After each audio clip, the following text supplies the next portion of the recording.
Have you ever wondered why people like Alex Hormozi, Gary Vee, Stephen Bartlett can drop anything online and instantly blow up your feed? And no, it's not because they post more than you. It's because they understand a different game. They've got a playbook, one that most creators never got handed.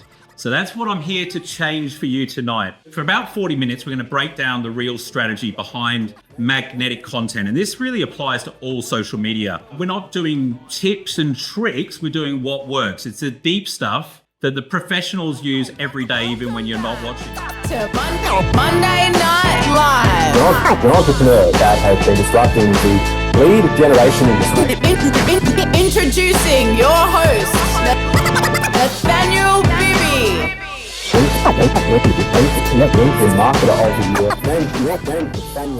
Welcome to Monday Night Live. I'm Nathanial Bibby. I'm the founder of Bibby Media Group. We've helped generate over 500 million in sales for our clients using LinkedIn, which is very exciting. And a huge part of that is what I'm handing you tonight. Shout out to those that completed last week's challenge on Monday Night Live. Every week now I'm offering a challenge at the end. So respect to those that took action, because it's easy to come here and get educated and a little bit entertained, but it's a different thing to take execution. I saw your posts and I dropped a comment, so mad love. Let's make sure we get some more people doing the challenge at the end of this Monday Night Live. So let's dive in. So I'm going to walk you through 3 secrets, 3 steps to get you to grow a crazy amount of engagement, followers, and generate huge amounts of cash flow from social media. It seems complicated, but it's actually not. It's actually quite simple. I've broken it down into 3 secrets, which we're going to cover tonight, because to grow on social media, you need to master these 3 secrets like the best of the best in the game have. The first secret really sets the foundation for it all. And the second secret is how to actually get your audience to become your biggest asset. And you're going to want to stick around for secret number 3, because that's where we talk about the social media algorithms, which is fundamentally changed in the last 5 years and it's just accelerating right now. That is where the magic source is. So make sure you stick around for that. We've got Ferdinand in the house. Welcome. So I'm going to talk for about 5 minutes, 5 to 10 minutes on each. Hopefully we'll get done within half an hour. It might be about 40 minutes. And then what I'll do is at the end of each secret, I'll dive into the comments over here. So get your questions ready, and then I'll the ones that come up then. And I'll bring some of them on screen. It should be fun. So part 1, secret number 1, I should say, make valuable content for a single target market consistently for 12 months. Okay. So if you saw my post yesterday, you'll see that I said social media is dead, and it is. It's not social anymore. So if you don't get that, you're already behind. Social media is no longer social. This changed about 5 years ago. In fact, social media is just media, because back in the day, you'd mostly see posts from people you followed or connected with them, all right? So that version of social media is no longer around because TikTok happened. The algorithms don't care who you follow. They care what you consume. They care what you watch. So the consumption formula has changed. So what you pause on, what you obsess over, that's the shift. And people aren't talking about this. Like, you won't hear creators talking about this. To be honest, most of the social media advice that you're getting is out of date, right? So you got to think about the platform, the objective of the platform. How do they make money? Advertising. So what they actually care about is session time, the average amount of time the person spends on their platform. So for you as a creator or marketer, you must think about your content in the same way. So I've been successful on social media, not by having the most followers. If you want to do that, I'll tell you how to do that in this video. But no, I did it by developing a system that converts attention into customers. So it can be confusing with a lot of information out there. But what I've done is I've analyzed the best in the business. I'm talking about Gary Vee, Stephen Bartlett, Alex Hormozi, those sort of guys. And I don't just listen to their tips. I go back to their oldest posts. Like, I've got tools that can show me their oldest posts on LinkedIn and other platforms. And I've analyzed their progress thoroughly. And there are key moments in their careers where their engagement went through the roof. So like, if you can do these 3 things that we're talking about for just 12 months, you'll grow bigger and faster than you can possibly imagine. You'd be amazed how few people actually understand this. Social media has changed. It might seem like a small wording change saying it's just media, but it shifts everything about how you approach content. Let me explain. So social is a follower based. So like, all it's got to do is match your followers to the content, whereas media is an interest based distribution. So we're in the media era, which means if you're still making content with a social first strategy, posting for your followers, hoping to entertain with variety, you're playing the wrong game. That actually won't work anymore. You need to be very careful with variety. You need to adapt quickly, because the algorithms don't care who made the content. They care how well the video or the piece of content keeps somebody watching. So in order to help the algorithm, you've got to pick a single topic. You've got to serve a specific target market. You hear people talk about this over and over again, don't you? You've got to choose your customer avatar. They go on and on about it, but very few why it's so important. And I'm not even talking about marketing in general. I'm not even talking about your messaging. I'm actually talking about training the algorithm to understand your content and what you talk about, right? The only way you're ever going to train an algorithm is if you're consistent. Okay. Now, I have not followed my own advice all the time. I find it very difficult to be consistent. When my daughter was born, I took a 6-month hiatus from posting. Well, I was posting like once a week, right? Which I thought that's enough. I was using a social first strategy because I was thinking, these guys are my followers. I'll just like check in with them once a week. I wasn't training the algorithm that they could rely on me to share content. So you got to think about it. If the algorithm's deciding what post to show at the top of the newsfeed to somebody, they're going to do it based on what they're interested in, not who they're connected with or who they follow, right? We've seen this happen on TikTok, then Instagram followed, then Facebook, and it's just become a one big media site. That's because these companies need to make money and people are just staying on the platform so much longer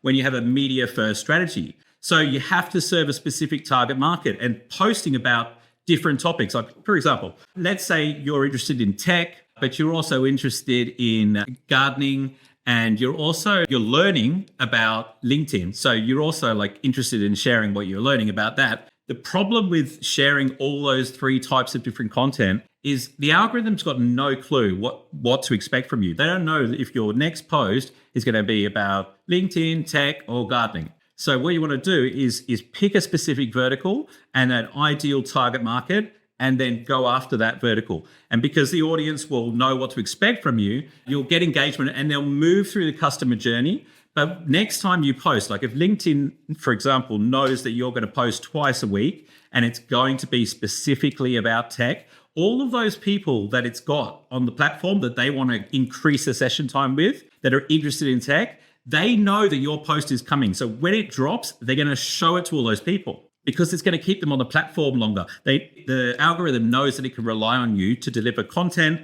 about that topic and that people spend time consuming it, right? And we're going to talk about dwell time. It's very important, how you get people to spend more time on your content as well. So we were almost wrapped up with the first secret, but the same character, same content, but consistency is probably the most difficult part to stay consistent, not just because you've got to produce an ungodly amount of content to do it. And in order to do that, you need to be okay with not being perfect, which is very important. But also it means you have to be disciplined to stay on the same topic and speak to the same audience. The problem with not documenting this stuff is if you can't do it for 12 months, if you don't document exactly who your target market is and what your topic is, because slowly but surely you won't realize it, but you'll start creating content for a slightly different target market or changing the content a little bit because you'll feel like, oh, I've spoken about that so many times. That is exactly what you want to do. Speak about it so many times. You could create 100 posts about the same thing and just shape it up in different ways. And that is a really good strategy. It's a good thing to do, right?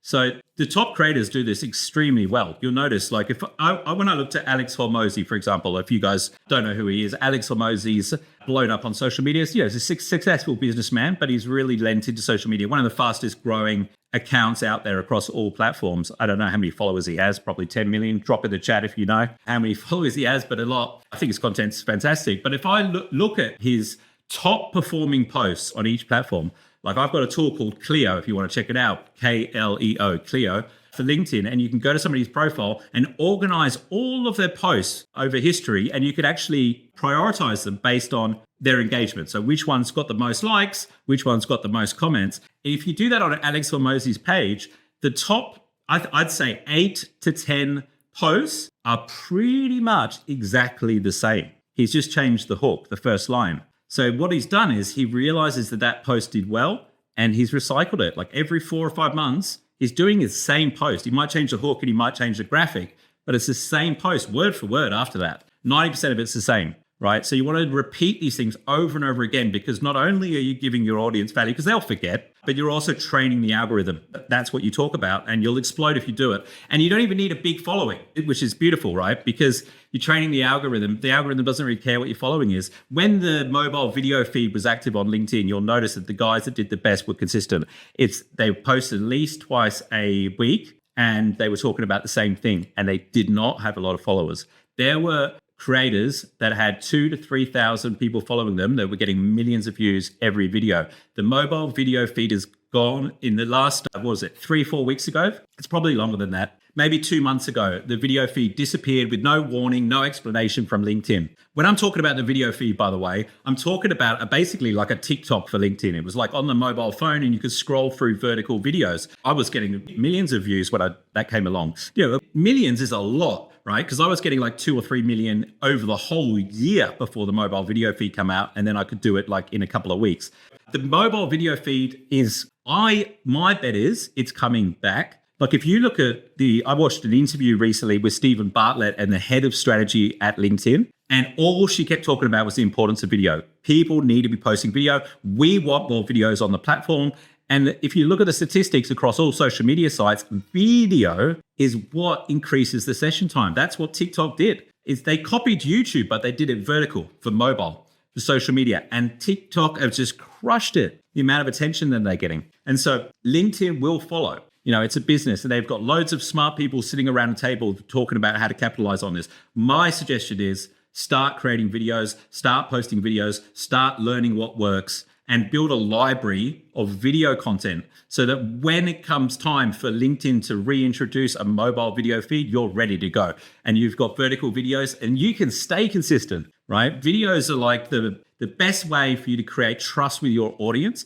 But if you're going to do the professional at the start, particularly, like it's not that easy and straightforward to create a video. It's easier just to type something and put an image, right? But that's why most people won't do it. And the algorithm is going to push video because LinkedIn want video in front of its audience. So if you can be ready and to stay consistent, and when I say stay consistent, at least twice a week, there should be 2 to 3 times a week minimum, right?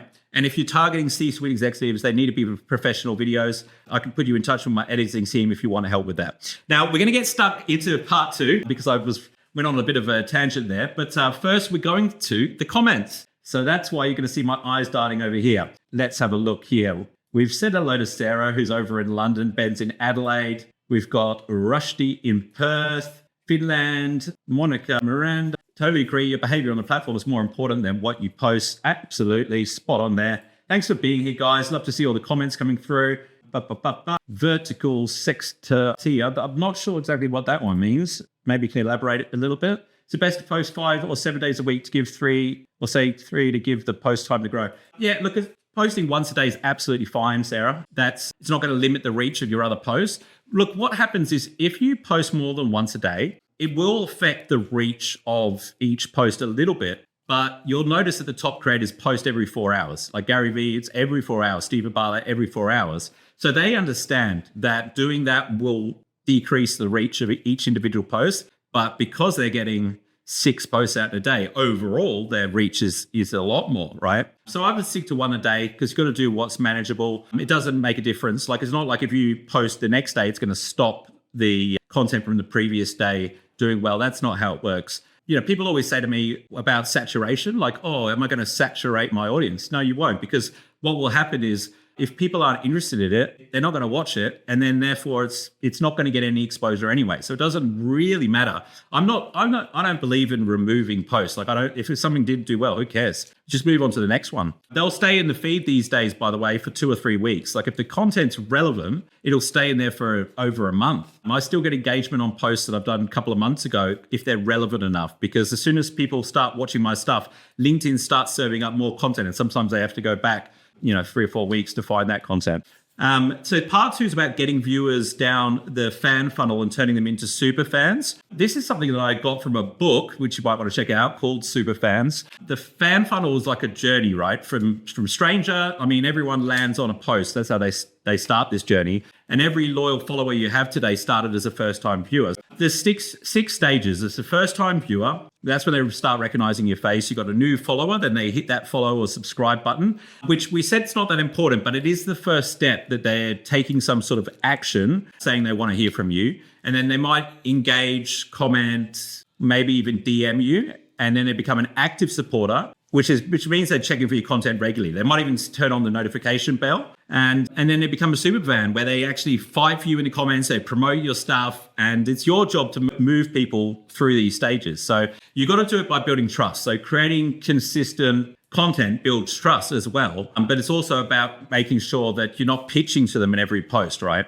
So if you're consistent, they've got the opportunity to binge on your content. LinkedIn currently still works a little bit different to like Instagram or Facebook or YouTube, because when you go to those other platforms, when you go to somebody's profile or channel, what do you see? You actually just see a big library of content, right? LinkedIn traditionally, if you go to somebody's profile, it would be, well, traditionally it was a CV, like a version of their resume, right? But these days it's evolved. You know, you can see LinkedIn's now got the content section in there. It's got the featured section in there. It's a much more geared towards the other types of social media sites. I want to just jump into storytelling a little bit here. Storytelling it's something that people think that it's just about each post tell a story, right? And that is part of it. But how you need to think about your content is a much bigger story than that. Every single post that you do should be part of your story, part of your brand story. Bring people on the journey with you. I mentioned that I took a break. So 6 months, I planned to take a break from social media when my daughter was born. 6 months turned into 2 years.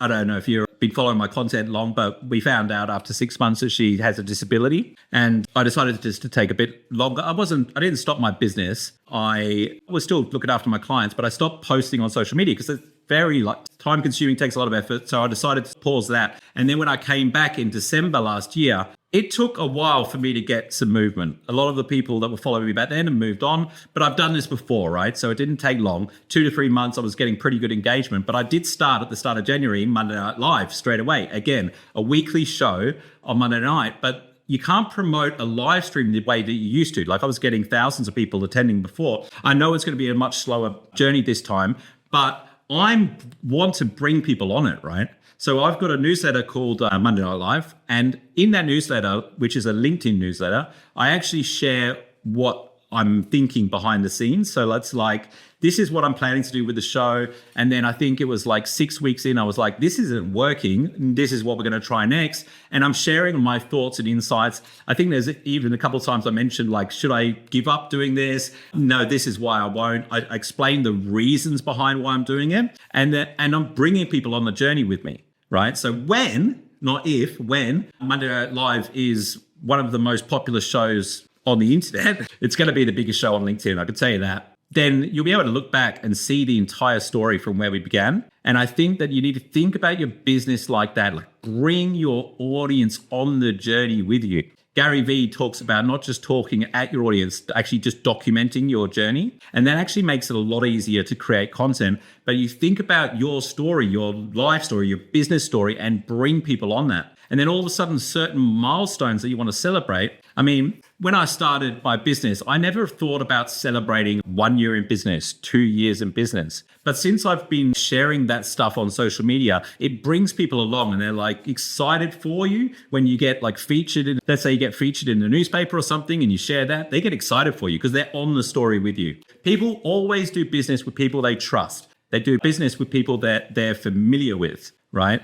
So you can build trust just by being familiar. They don't have to like you. It's better if they don't dislike you, but people do business with people that they're familiar with, right? So all you've got to do is show up. If you just show up, you're going to be more familiar than the next guy because there's a thing called the mere exposure effect. You've heard me talk about, if you've listened to any of our content, I apologize for those of you that have, but the mere exposure effect is a psychological phenomenon which says the more times that a brand is exposed to somebody, the more trusted that brand becomes, therefore, the more likely that person is to do business with them. That's how I think about social media marketing. How do I get more exposures in front of my target audience so they trust me more than the next guy? Okay. Everything you do online should be part of your story. And then the next thing is you need to optimize your profile, or if you're using Instagram, it's your bio. You need to tell people why you do what you do. Make it crystal clear who you help, like using social proof wherever you can to build trust. And then you want to tell people what to do next, right?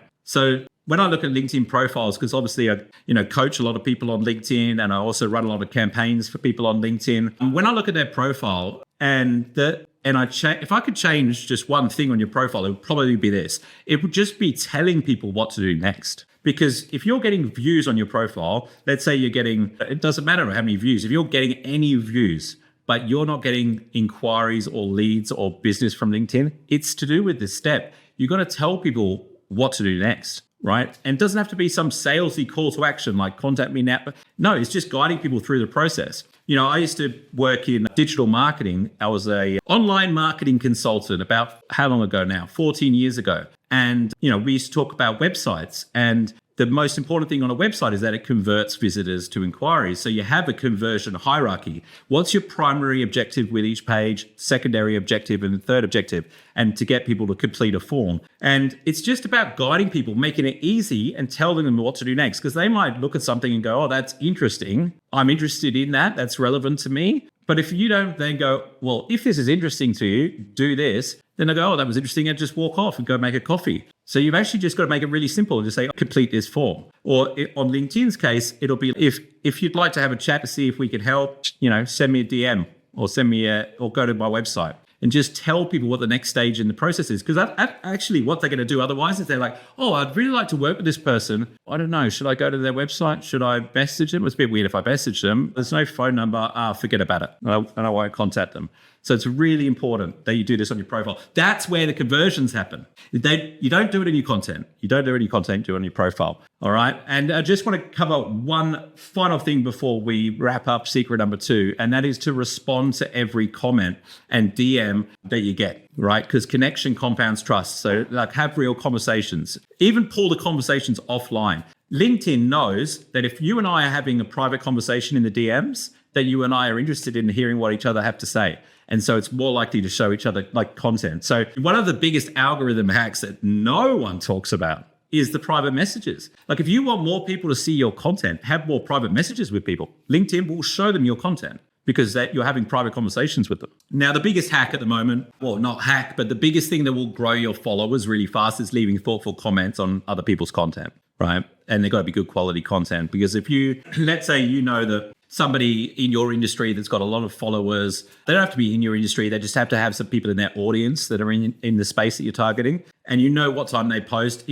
Or just turn their notification bell on their profile. If you go there within the first like 5 or 10 minutes after they post and you leave a valuable comment, adding some value to what they've said in the content, you'll get loads of people looking at your profile, because what will happen is as the more and more comments roll in, your comment will move to the top because it's the first one and it's most valuable. Most people's comments are pretty rubbish. So all you've got to do is put a bit of thought into it, and yours spark a bit of engagement and it will be at the top. So everybody that's seeing that post in their newsfeed is now seeing your comment underneath it, right?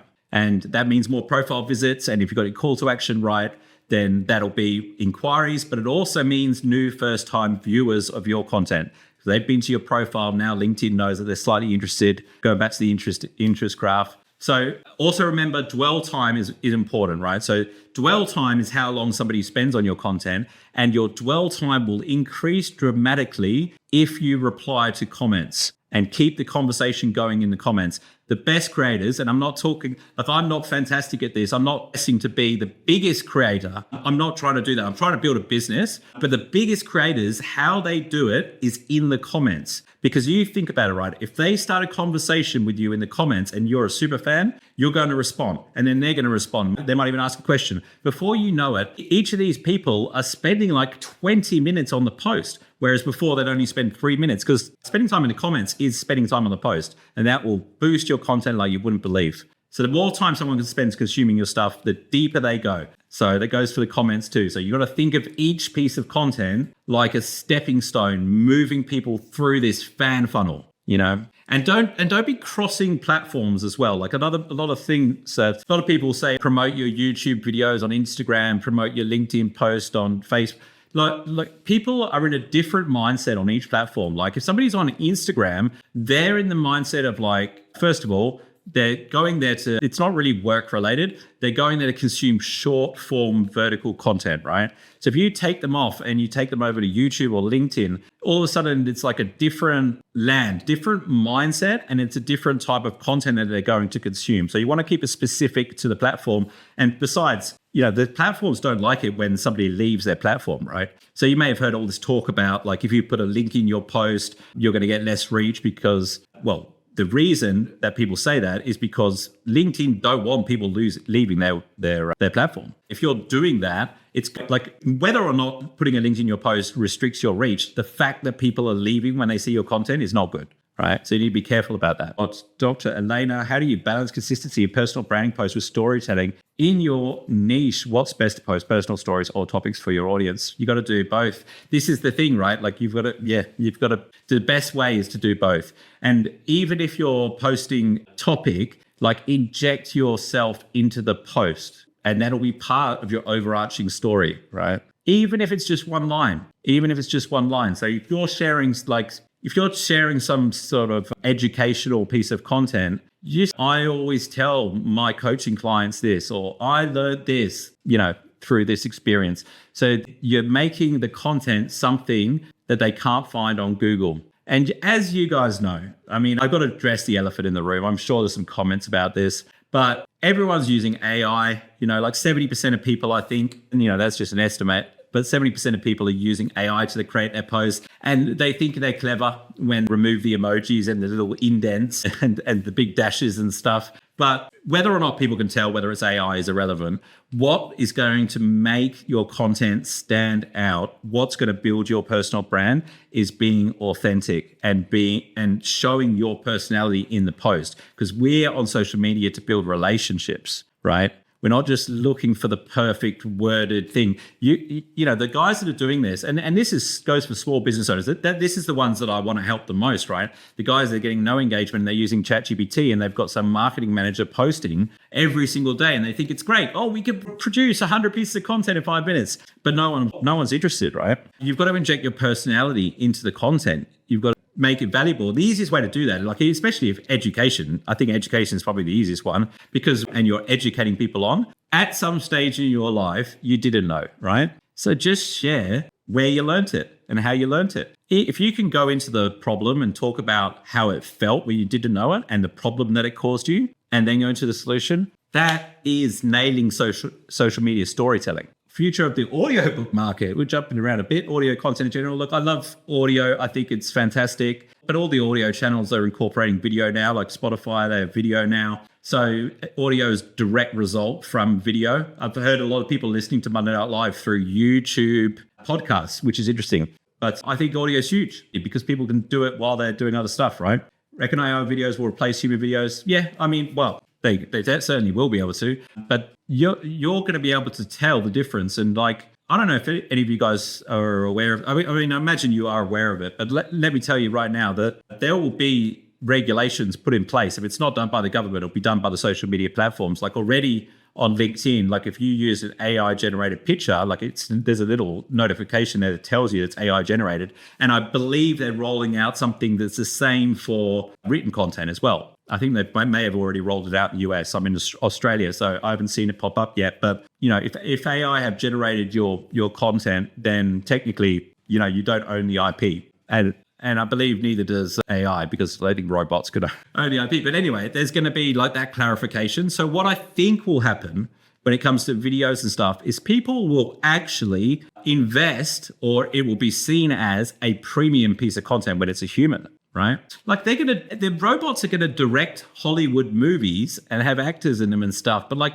I don't know about you, but I don't really want to go watch a movie made by AI with characters in it. Like I would much rather go to one that's made by humans. And I could see it happening where this is a human made movie and that becomes like the attraction. So look, I think that the way that you use AI, I mean, look, you could not use it. And sometimes with beginners, I tell them not to use it Because as soon as I let them use it for a little bit, they start using it for the whole thing. Because it's a shortcut. It's an easy way out. It's actually really difficult what we're doing here. Social media is not an easy way to be successful. That's why people can't stay consistent, right? So I think that the way to do it is to actually learn the skill and the craft first, and then get AI to amplify that, because you can train it on how you work. Just like having an employee, right? If you're going to hire somebody to work for you, you want to be able to train them the right way. And that's the only way you're going to be different and stand out. Otherwise, it's just going to do the same thing it's doing for everyone else. You'll be the same as 70% of people on social media. It'll be boring. It won't stand out. You can't fit in and stand out at the same time.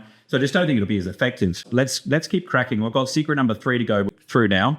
So this is the one that ties it all together. It's the algorithm we're talking about here, right? So I'll be about 5 minutes. I've got a little bit over, aren't I? It might be 10 minutes. I see my mum's just popped up in the chat. Hello, mother. So why is content creation so broken? Well, everyone's chasing virality, but going viral without converting is getting a standing ovation at a party that you weren't invited to. It feels good, but it leads nowhere. You don't need more views. You need more traction. That's why I teach my clients to create magnetic, not viral content. To tell stories, show proof, the things we were talking about.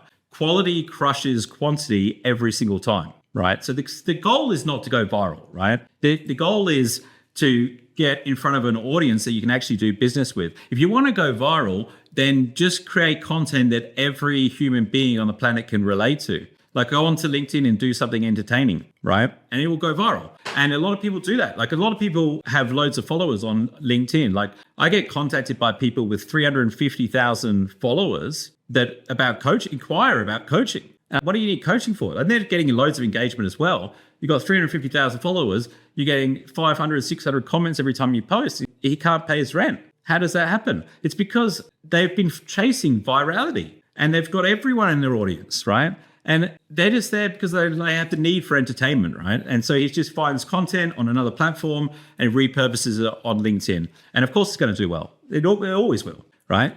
But you want to build a targeted audience that's actually going to do business with you, and the content that the type of people that watch educational content are more likely to do business than people that just looking for entertainment, right? You can build a huge audience of people that want to be entertained, but they're not going to convert. Alex Hormozy talks about this. He said he shifted about a year or two ago from creating content with all the psychological hacks in it to interrupt people and get their attention. It was valuable content, don't get me wrong. But then he decided to shift to long form educational content, almost in a classroom setting. And he said his views went through the floor. He got a lot less views, but he got more sales. Why is that? Because people that watch long form educational content are more likely to buy stuff. Isn't that interesting? So that just highlights that the goal is not virality. Because if you're on here to do business, the goal should be, to do more business.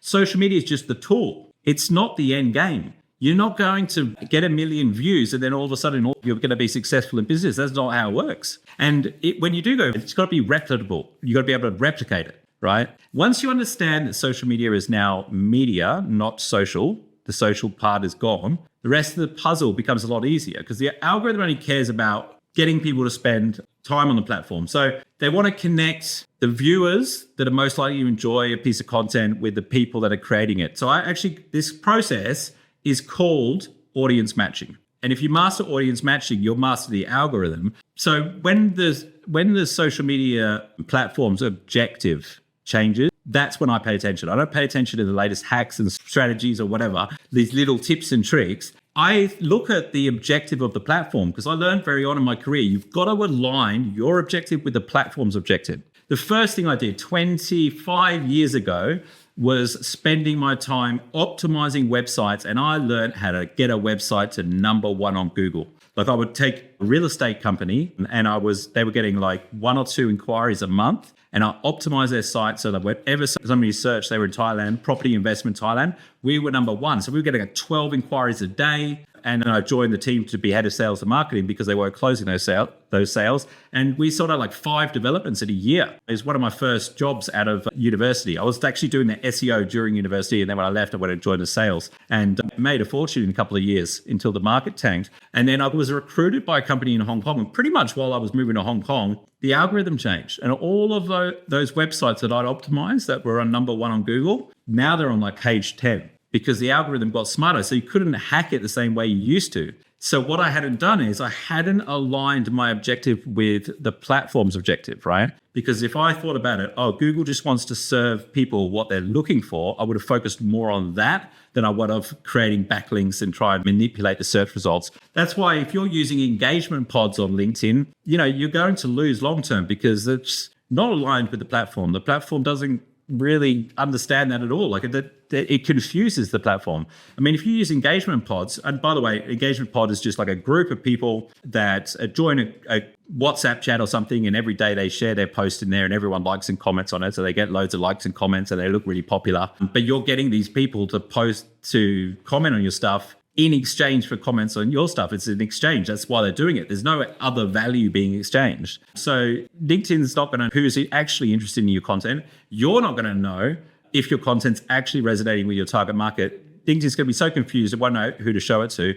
The guy that's not using engagement pods, that's only getting 10 comments 10 likes, maybe 2 comments a post, will make a lot more money than you, because at least the algorithm understands who he's catering for and he's getting real feedback. He'll actually learn to create content a lot quicker and better, because the way that you learn how to be good at content creation is reps. Just like going to the gym. The more reps that you can get in, the more feedback you'll get, and then your better content you'll be able to produce. And so the reason that Gary Vee, let's talk about Gary Vee. The reason that Gary Vee has been so successful on social media is the reps, and he listens. Everyone says Gary Vee talks a lot, but he pays attention to the comments. He got off the ground from 0 followers on Twitter through commenting on other people's stuff. Like he was literally doing it for 4, 5, 6 hours a day, commenting on other people's stuff. So that in the wine community, that was his audience. And so everybody on the Twitter in the wine community knew who Gary Vee was, because he was commenting on everything, adding value. And he started a show just talking about wines. And then he did something crazy, which a lot of people think about, but he's shifted to digital marketing. That's what he wanted to do, is he wanted to start a marketing agency. And so he completely changed tactic. But because he had that skill, he knew that the key to it was to get in the comments and then to read what people are interested in, and turn that into content. And then he's got this model where he'll create like 100 pieces of content from one talk. His team will create 20, 30 videos, 10 images, 25 articles, etc., etc. They all get posted. He posts 100 times a day across all social channels. And then at the end of the month, he could look back and go, this one did good. This one did good. Look at this comment. That's interesting. I never talked about that. Let's try talking about that. And so he's constantly optimizing his content. Like when he started, he was talking about business, leadership. Now he's talking about psychological stuff and like caring what people think and how to raise kids. That content, he just come up with it. It comes from the comments, like what his audience is interested in. Pay special attention to what people are saying in the comments. It drives me crazy when I go to a new client's profile and they haven't responded to their comments. The comments are the most important part of your whole content strategy. If you're getting them, respond to them. Okay. Now, the fastest way to create a load of content is video. I believe it's video. Like you got to have a system in place. Like what I do is I've got video editors that work for me, and without them, I would not be able to achieve this. And I will sit down and I'll create like an hour, 45 minutes to an hour video, and they'll chop it up into 40 videos. And they all have the same editing style, subtitles, and all that sort of stuff. We do this for clients as well. The way I do it with clients, if they haven't got experience on camera, is I interview them. And so then they look like a leader, right? Because actually the best performing, you'll notice this on Instagram and YouTube Shorts, the best performing short form videos are podcast clips, just clips from podcasts, because they're authentic. They're talking off the cuff. They're not reading a script. The fact that you've got a microphone in front of you and somebody's asking you a question builds authority as well, positions you as a thought leader. So I would batch create 30 to 50 videos at once, and then I would be learning from my community what they're interested in and then posting more like that. Think of your content like a flywheel. Consistent input leads to faster matches. We're talking about the audience matching. So faster matching leads to more engagement leads to more reach. So LinkedIn is heading in this direction. It's following the other platforms. The feed will become more and more like TikTok over the next 12 months. And that's a good thing, because most of your competitors do not understand this, and you do. So you want to show up with discipline and clarity that the algorithm rewards. So you're commenting, you're engaging, you're replying to DMs, you're taking the conversation offline. Think about your comment and DMs, measure how many times you're doing that, right? And the engagement depth. Are these comments in depth? How much detail are people putting into them?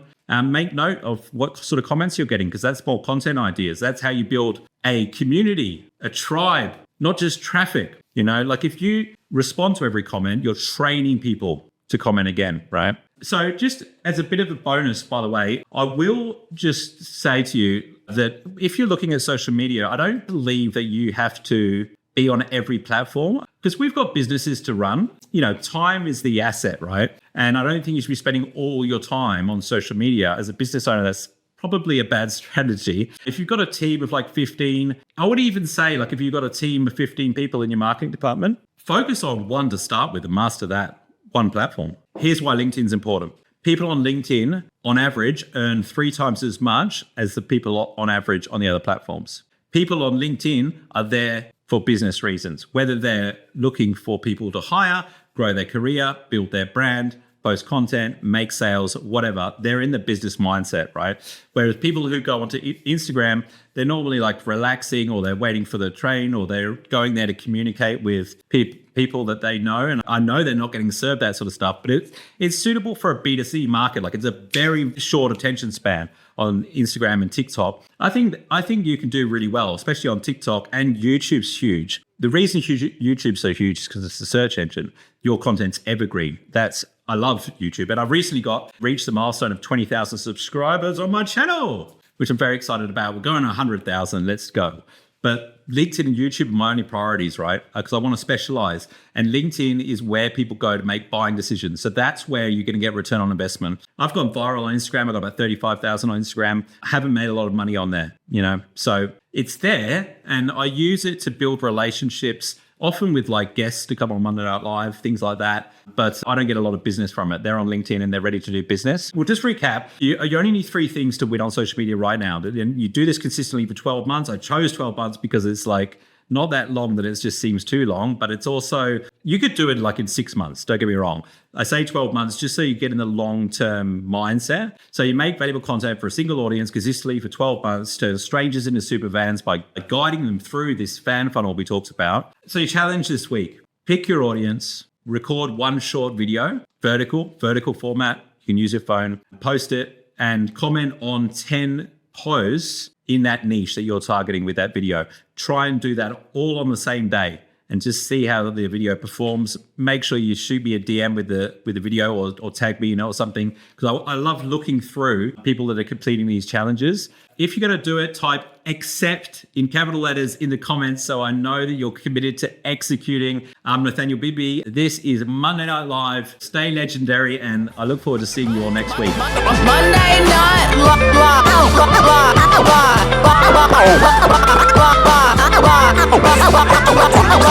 Go!